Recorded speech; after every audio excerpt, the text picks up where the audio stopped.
오늘날 교회에는 여러분 아시는 대로 여러 이름의 선교회가 있습니다. 청년들을 위하고 혹은 젊은이들을 위하고 혹은 노인들을 위하고 여러 가지 직업을 가진 사람들을 위해서 또 여러 모양의 선교회가 있습니다마는 그 여러 선교회 중에 특별히 미국의 유다 바이크 선교회라는 선교회가 있습니다. 그 대표의 이름은 벤 프리스트입니다. 그는 원래 바이크족이었습니다. 그리고 바이크족이라는 말이 우리에게 익숙지 않습니다만 한번 설명을 들으면 알 것입니다. 바이크족이라는 것은 머리칼은 치릉치릉하게 길러서 끈으로 질끈 동여매고 가죽 잠바에 가죽 바지에 가죽 부츠를 신고 그리고 굉음 소리를 내는 육중한 오토바이를 몰고 다니는 사람들을 말하는 겁니다. 이게 바이크족입니다. 우리도 요새 이것이 문제가 돼서 신문에 나고 방송에도 얘기합시다만은 이 바이크족 이것은 골치 아픈 겁니다. 이거요. 그런데 이 미국에는 대단히 심합니다. 밤에 보면 이 바이크족이 그냥 오토바이들을 몰고 거리를 그냥 질주하는 것을 볼 수 있고요. 그런데 이렇게 이 바이크족들이 또 다른 문제가 하나 있는 것은 항상 술을 마시고 마약을 하고 거기에 마약에 찌들어서 삽니다. 언제 어떤 큰 사고를 낼지 알 수 없는 시한폭탄 같은 위험한 사람들입니다. 이것을 바이크족이라고 합니다. 이 바이크족 중에 한 사람 벤 프리스트가 어느 날 아무 생각 없이 주일날 교회 앞을 지나가다가 교회 간판을 보고 여기 교회가 내가 어렸을 때 교회 나간 바가 있는데 하고 아무 생각 없이 오토바이를 세워놓고 그리고 교회에 들어갔습니다. 교회는 작은 교회인데 이 사람이 들어가니까 술 냄새가 진동을 온 예배당에 술 냄새가 진동을 하는데 바이크족인 것을 알면서도 그 교회의 집사님이 친절하게 어서 오십시오, 이리 오십시오 해가지고 이렇게 안내해서 맨 앞자리다 앉혀놓았습니다. 오랜만에 교회에 들어와 앉았는데 어리둥절합니다. 술 냄새가 온 교회에 진동을 합니다. 그러나 모든 교인들은 어연하게 잘 참고 누구 하나 불평하지 않고 저를 영접하게 됩니다.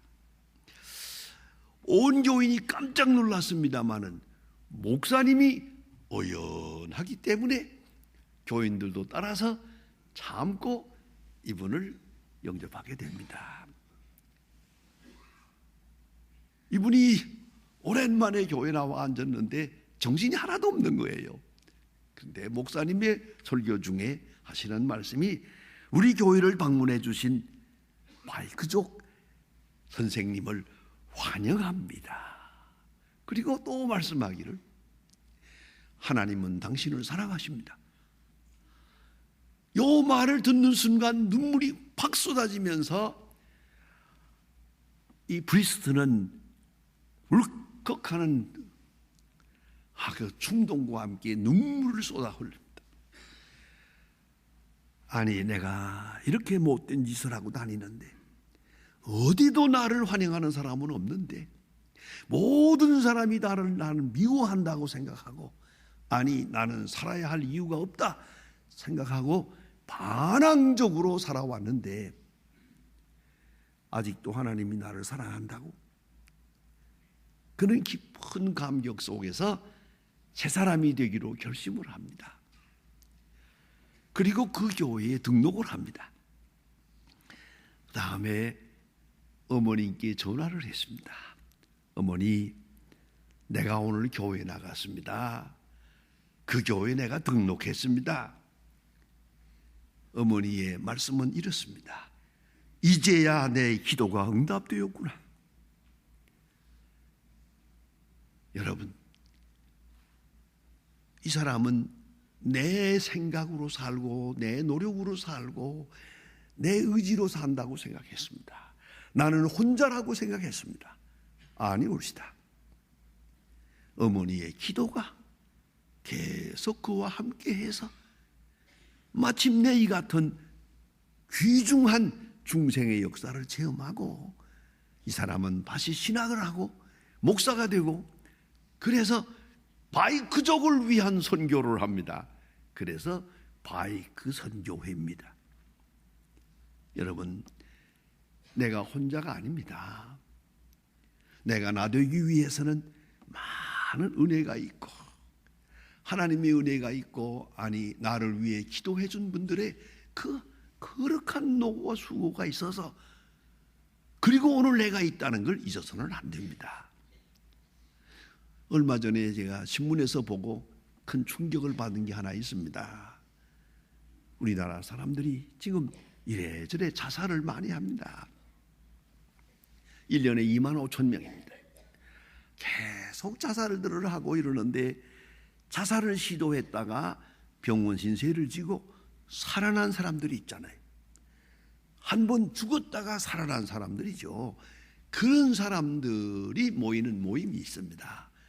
그 모임에서 딱 똑같은 말을 합니다. 나는 내가 혼자인 줄 알았다. 모든 사람이 나를 버린 줄 알았다. 그런데 내가 쓸데없는 존재라는 것을 나만 그렇게 생각하고 있었다. 모든 사람이 나를 사랑하고 있다는 걸 나만 몰랐다. 이것이 공통적인 감정입니다. 모든 사람이 나를 이렇게 사랑하고 있다, 걱정하고 있다는 걸 나만 몰랐다. 그래서 자살을 하는 겁니다.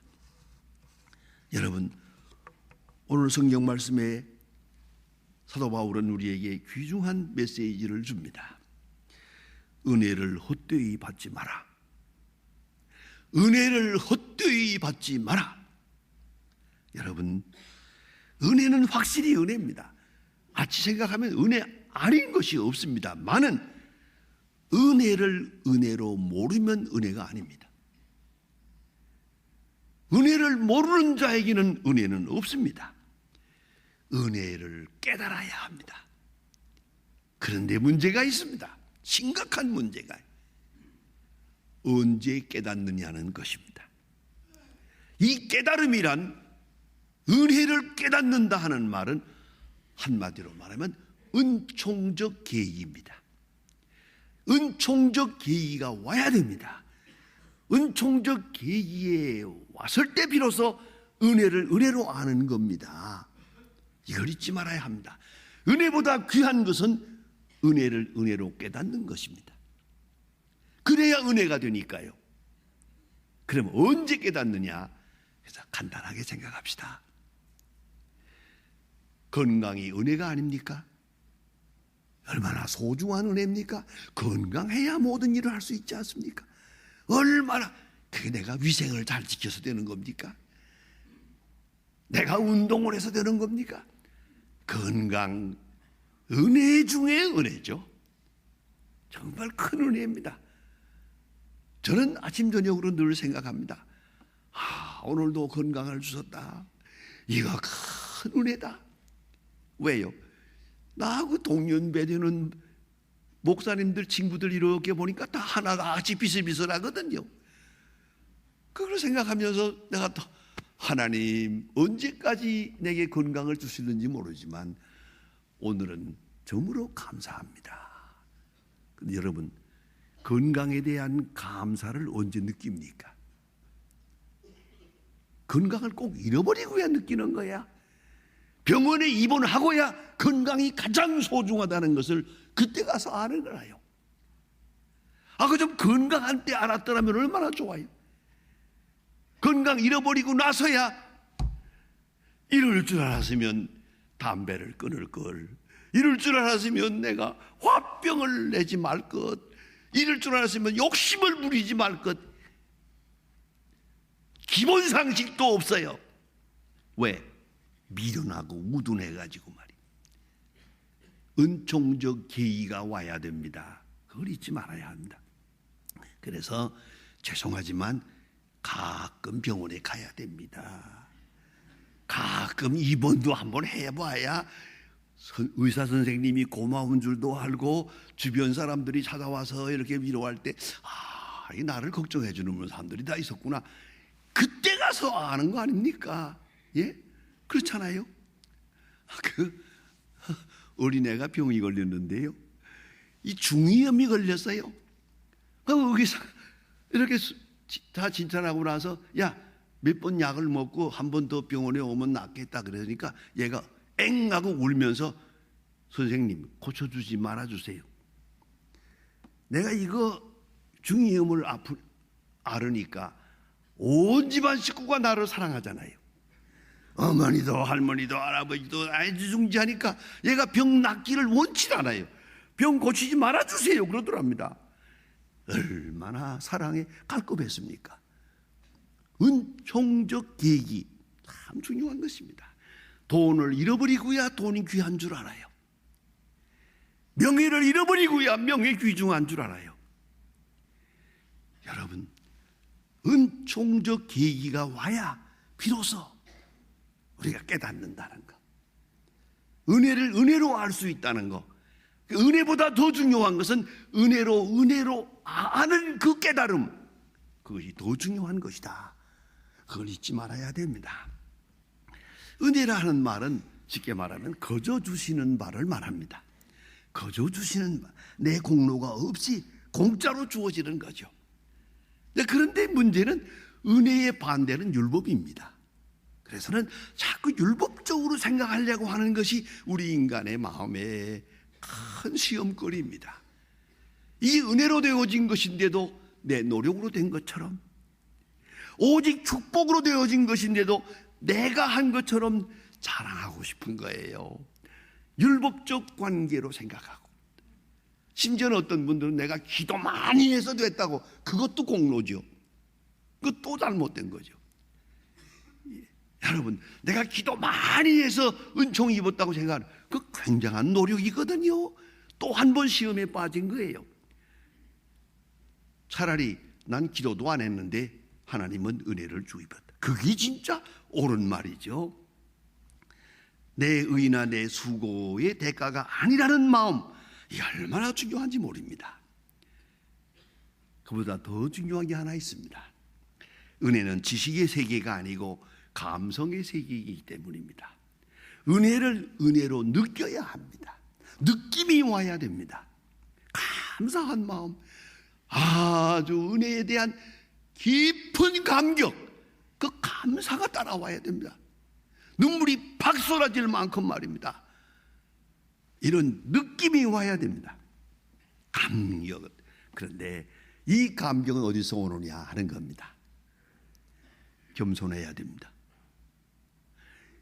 교만한 자에게는 은혜가 없습니다. 아니, 은혜가 은혜될 수 없습니다. 전부 자기 잘났다는 거죠. 그러나 겸손한 자에게는 모든 것이 은혜입니다. 예? 은혜가 은혜되기 위해서는 겸손은 절대 조건입니다. 좀 더 깊이 생각합시다. 겸손해서 은혜되는 것이 아니고 은혜를 은혜로 아는 순간 자연스럽게 겸손해지는 것입니다. 이걸 잊지 말아야 합니다. 겸손의 은혜가 최고의 은혜입니다. 여러분, 돈이다, 건강이다, 명예다, 죄송합니다, 별거 아닙니다. 그거 아니에요. 가장 귀한 것은 겸손이라고 하는 은혜입니다. 은혜를 알고 은혜를 깨닫는 순간 나는 착 사라지고 겸손해집니다. 아주 낮아집니다. 그때는 모든 것이 은혜가 됩니다. 모든 것이. 자, 어떻습니까? 이 은혜가 최고예요. 하나님 나를 겸손케 만들었습니다. 그것이 은혜예요. 지금 내가 겸손해졌습니다. 그것이 은혜예요. 나를 겸손케 하시는 은혜, 자연스레 겸손해진다는 말입니다. 교만은 율법에서 나오고 율법주의에서는 은혜란 없습니다. 유명한 사람의 이야기를 하겠습니다. 나는 벌레라는 생각을 가지고 한평생을 산 사람이 있습니다. 나는 벌레와 같다. 나는 버르지만도 못하다. 늘 그런 생각을 하고 살았어요. 이 사람이 누구냐 하면 인도의 선교의 개척자인 윌리엄 캐리, 유명한 윌리엄 캐리라고 하는 선교사입니다. 그는 본인이 죽기 전에 자기 묘비를 썼습니다. 서양 사람들은 그거 잘합니다. 묘비를 자기가 정합니다. 이렇게 정해놓고 이렇게 써달라고. 그 묘비에다가, 그래서 그 묘지에 가서 묘비를 이렇게 다니면서 읽어보면요, 참 은혜스럽고 좋은 묘비들이 많이 있습니다. 묘비를 자기가 썼는데 거기다 이래 썼습니다. 죄 많고 약하고 능력 없는 벌레인 나는 당신의 거룩한 손에 기대어 여기에 잠드나이다. 나는 벌레입니다. 그는 한평생 선교사로 살았어요. 그러나 그의 의식은 나는 벌레입니다. 아무것도 아닙니다. 이 사람이 은혜의 사람입니다. 이 사람의 생각에는 은혜 아닌 것이 하나도 없죠. 나는 벌레입니다. 나는 주인입니다. 이 얼마나 중요한 것입니까? 이것이 바로 은혜의 근본이라는 걸 알아야 합니다. 은혜란 말은 원래 카리스란 말입니다. 카라라는 것은 기쁘다는 말입니다. 카리스나 카라는 어원이 같습니다. 은혜는 곧 기쁨입니다. 감격입니다. 큰 기쁨입니다. 이것이 은혜입니다. 그러면 이 은혜는 높은 생산성을 가지고 있습니다. 은혜를 깨닫고 은혜에 감격하고 나면 여기에 또 다른 생명력이 솟아납니다. 그래서 말입니다. 사랑받은 사람, 사랑에 감격한 사람 사랑할 수 있지요. 당연히 사랑할 수 있지요. 용서받은 감격을 가진 사람 당연히 용서할 수 있지요. 여러분, 은혜는 공짜가 아닙니다. 은혜 받는 순간 또 다른 은혜를 생산하는 소중한 헌신이 뒤따른다는 것입니다.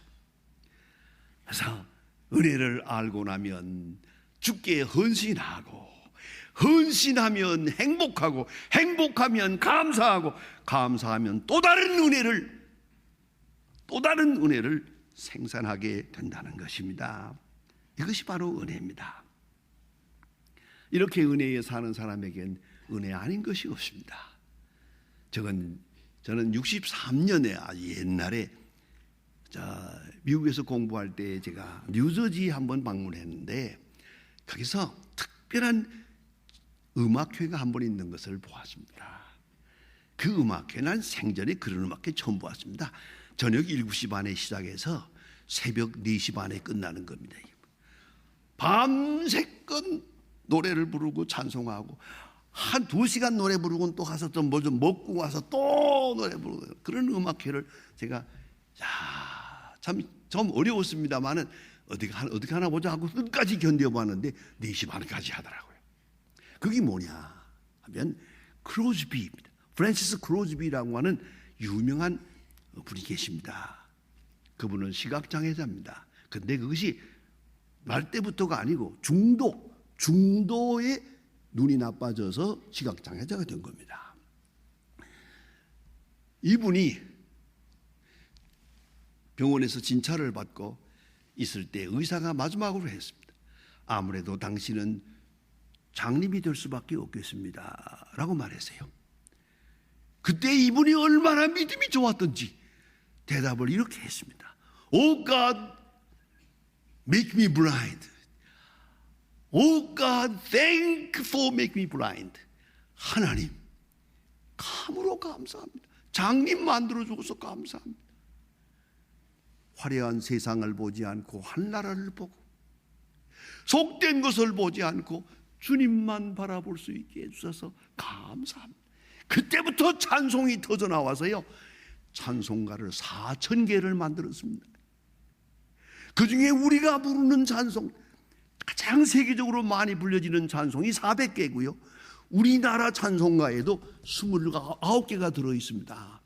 예수로 나의 구주 삼고 인내하신 구세주여, 은혜스러운 찬송들 전부 이 프랜시스 할머니, 이 장님이 만든 찬송입니다. 여러분, 이분에게는 Making me blind, 장님 만들어주신 것을 감사합니다.